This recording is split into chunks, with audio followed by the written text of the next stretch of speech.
Oke, assalamualaikum warahmatullahi wabarakatuh. Izin memperkenalkan diri, nama saya Sivam Batang Taris dari kelas C. Nah, jadi di sini saya akan mempresentasikan tugas untuk menyelesaikan tugas mata kuliah TIK, yaitu untuk mempresentasikan esai yang berjudul Informasi sebagai Makna Data dan Pengurangan Ketidakpastian dalam Ekosistem Biologi. Nah, informasi itu memainkan peran penting dalam kehidupan manusia dan ilmu pengetahuan, terutama dalam memahami kompleksitas ekosistem. Nah, dalam biologi, informasi merupakan makna yang diperoleh dari data melalui proses analisis dan interpretasi. Nah, informasi juga itu membantu mengurangi ketidakpastian, terutama ketika kita berusaha memahami dan memprediksi perubahan dalam ekosistem.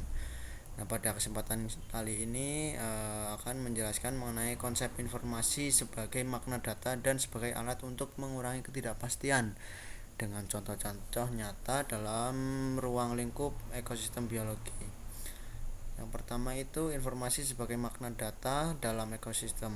Nah, jadi apa itu data dan informasi? Dalam konteks ekosistem, data merupakan kumpulan fakta yang diperoleh dari pengamatan, eksperimen, pengukuran di lingkungan alam. Nah, data ini itu bisa berupa angka, gambar, atau juga catatan. Namun, data mentah tidak memiliki nilai jika tidak diolah. Melalui analisis, data akan diubah menjadi informasi, yaitu pengetahuan yang memiliki makna. Nah, contohnya dalam ekosistem itu misalnya datanya suhu udara di hutan tropis adalah 30 derajat Celcius dengan kelembapan adalah 85% dan curah hujan mencapai 3000 mm per tahun.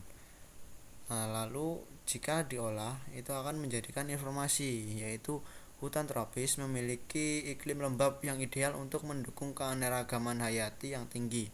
Nah, melalui proses ini kita bisa memahami pola dan dinamika dalam ekosistem yang pada akhirnya membantu dalam pelestarian lingkungan dan pengelolaan sumber daya. Lalu contoh informasi sebagai makna data dalam ekosistem itu yang pertama, misalnya populasi dan keanekaragaman hayati. Data tentang jumlah individu suatu spesies dalam ekosistem memberikan informasi tentang keseimbangan ekosistem tersebut. Misalnya, jumlah harimau di suatu taman nasional berkurang dari 200 menjadi 120 dalam 10 tahun terakhir. Lalu informasinya ketika data ini diolah akan menjadi informasi, yaitu penurunan populasi harimau itu menunjukkan adanya ancaman seperti pemburuan liar atau kehilangan habitat. Nah, informasi ini membantu otoritas konservasi untuk mengambil langkah perlindungan seperti penegakan hukum atau program rehabilitasi habitat. Lalu yang kedua, dinamika rantai makanan dari pengamatan interaksi predator dan mangsa membantu kita memahami struktur rantai makanan. Datanya yaitu populasi kelinci menurun drastis di suatu wilayah. Lalu informasinya, penurunan populasi kelinci menyebabkan peningkatan persaingan antar predator seperti serigala dan elang. Nah, informasi ini penting untuk menjaga keseimbangan ekosistem karena perubahan dalam rantai makanan dapat mempengaruhi spesies lain gitu. Lalu yang ketiga, analisis kesehatan ekosistem dari data dari pengukuran kualitas air di sungai, tingkat populasi udara, atau suhu tanah memberikan gambaran tentang ekosistem. Adapun datanya yaitu tingkat oksigen di sungai menurun hingga di bawah 4 mg per liter. Lalu informasinya, penurunan kadar oksigen dapat menyebabkan kematian massal ikan dan kerusakan ekosistem perairan. Nah, selanjutnya informasi sebagai alat untuk mengurangi ketidakpastian dalam ekosistem. Ketidakpastian dalam ekosistem.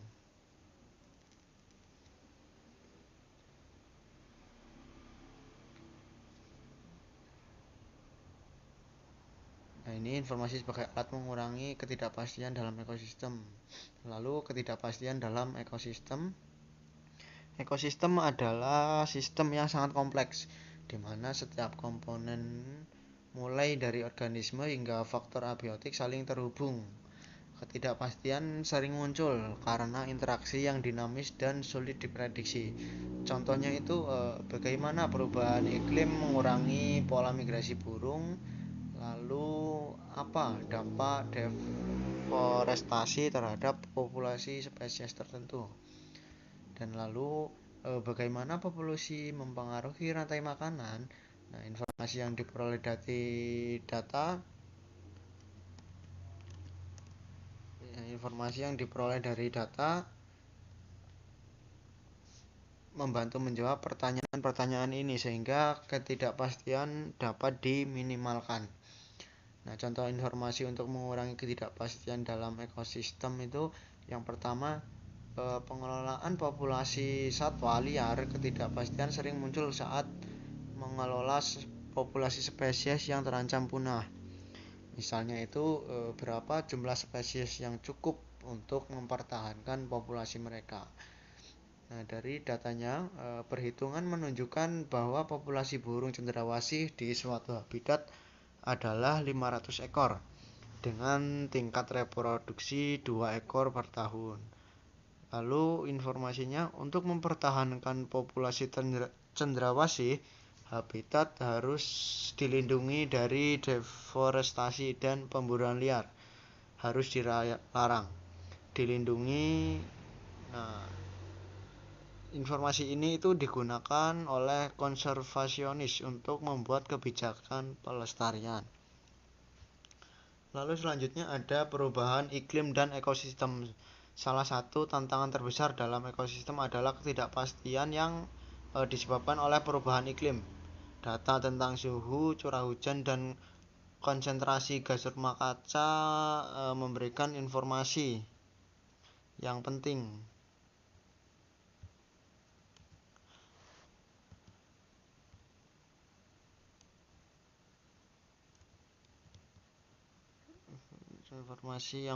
Contohnya itu suhu global meningkat rata-rata 1,1 derajat Celcius sejak abad ke-19.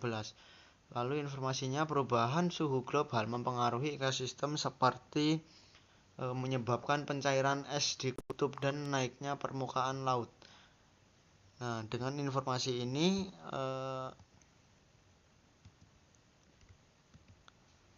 pemerintah dan organisasi di lingkungan dapat merancang langkah mitigasi seperti pengurangan emisi karbon dan perlindungan wilayah pesisir. Lalu yang ketiga, pemantauan dan restorasi ekosistem.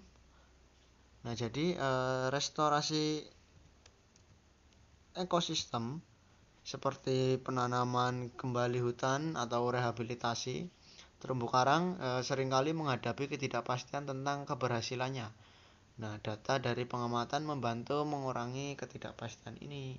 Contohnya itu datanya tingkat kelangsungan hidup bibit pohon yang ditanam di lahan bekas tambang adalah 70%.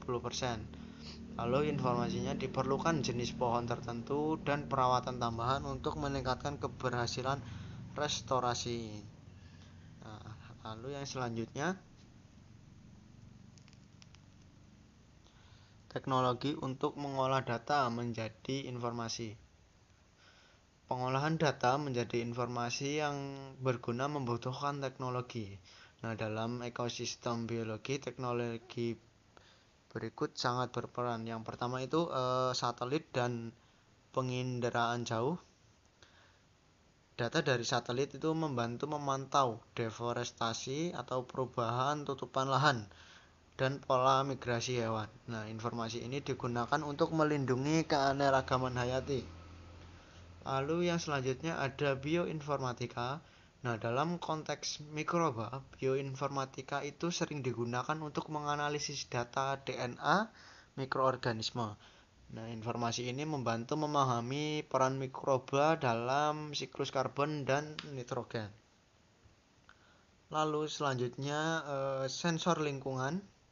Nah, sensor ini digunakan untuk mengukur kualitas udara, tingkat populasi, dan parameter lain secara real time.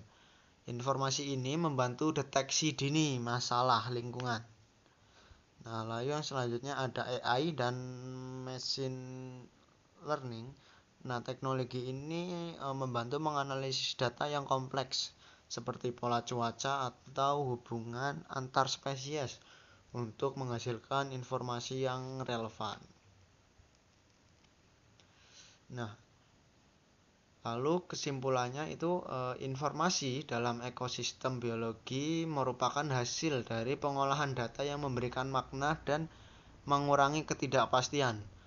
Dengan memahami bagaimana data diubah menjadi informasi itu kita dapat membuat keputusan yang lebih baik untuk melestarikan lingkungan dan juga mengelola sumber daya alam dalam konteks ekosistem. Informasi juga itu bisa membantu kita memahami dinamika populasi, rantai makanan, dan dampak perubahan lingkungan. Lalu teknologi modern seperti satelit, bioinformatika, dan kecerdasan buatan itu mempercepat proses ini, memungkinkan manusia untuk mengelola ekosistem dengan cara yang lebih efektif. Nah, jadi sangat terbantu dengan teknologi.